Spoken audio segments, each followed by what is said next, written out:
Hello, thank you for being here and welcome back.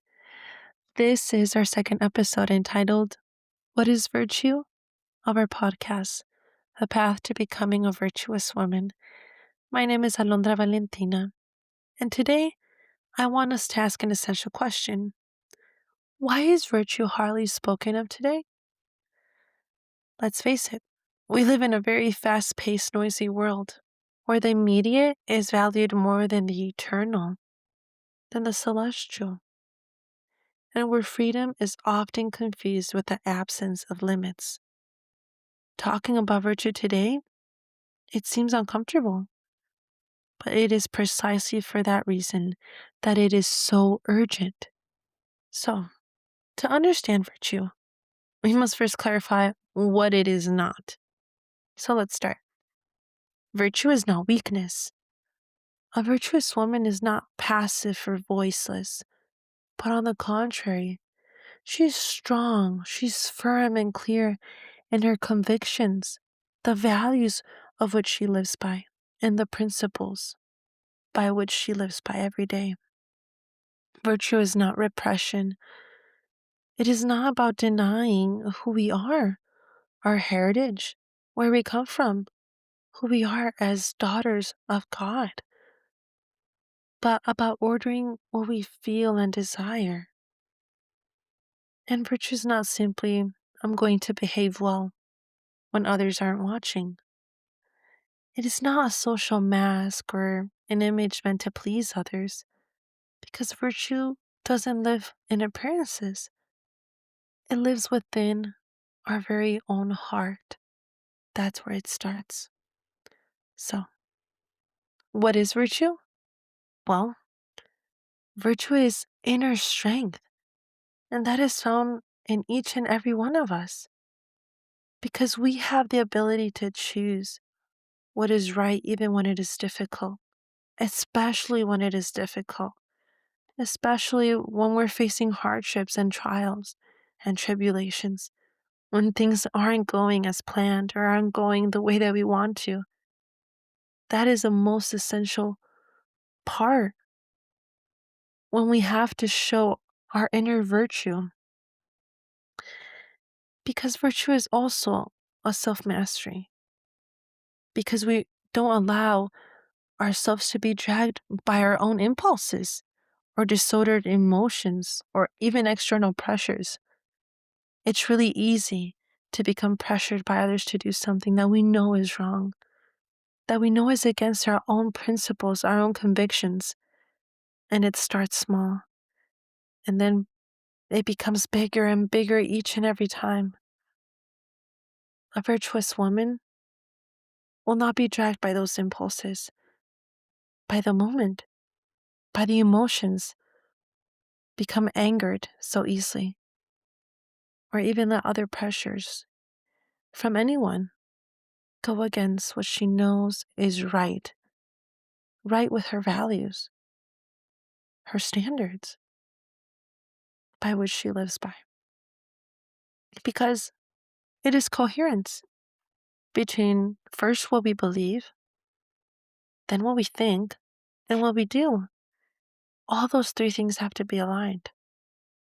If I believe in something that is true, and I think of it, and know of it, and then act upon it, if all of those things are aligned with what I know to be good and virtuous, then I'm on the right path. But those three things have to be aligned. Because I really love how the classic ethics, just like thinkers as Aristotle, they taught that virtue is something that they taught that virtue is not something we are born with, but it's something that is formed through the repetition of good acts. So what does this mean? It means that virtue has to be cultivated, and you have to cultivate it. You are the one that makes that choice. I love how the Latin root from which the word derives from, virtus, was specific virtue in ancient Rome. It carried connotations of valor, excellence, courage, character, and dignity. When these concepts are united, by the end of the 19th century, the word virtue seemed to have meant something closer to what we understand now as the word integrity. We do not act well because we are virtuous. We become virtuous because we choose well each day. And I'm going to repeat that once more. I think this is very important. This phrase has changed me a lot. That we do not act well because we are virtuous, but we become virtuous because we choose well each day. And that is why this podcast is entitled The Path to Becoming a Virtuous Woman, because it's a choice that we make daily, quietly, constantly, and faithfully. Elaine S. Dalton, General Young Woman President from the Church of Jesus Christ of Latter-day Saints, said the following: that virtue is a pattern of thought and behavior based on high moral standards and includes chastity and moral purity. Virtue begins in the heart, mind, and is nurtured in the home. It is the accumulation of thousands of small decisions and acts.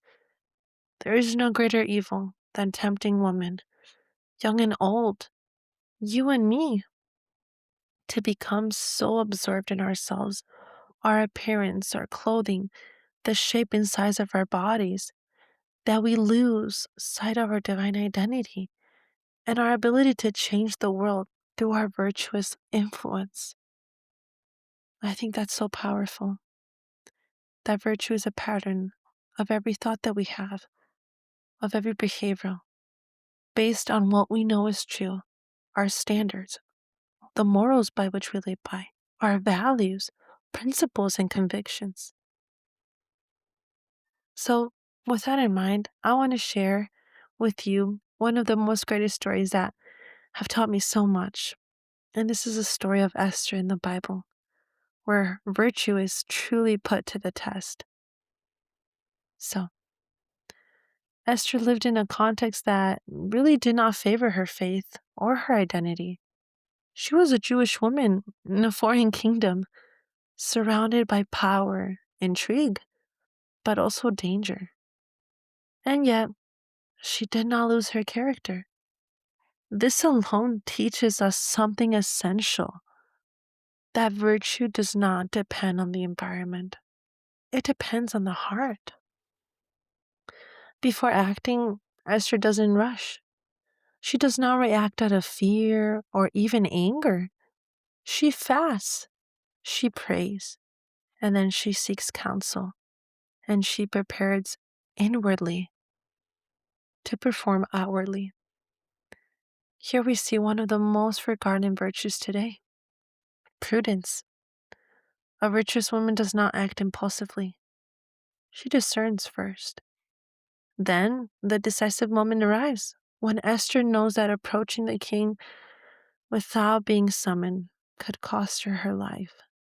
And yet she speaks a phrase that captures virtue in the highest form: and if I perish, I perish. This is not recklessness. This is moral courage.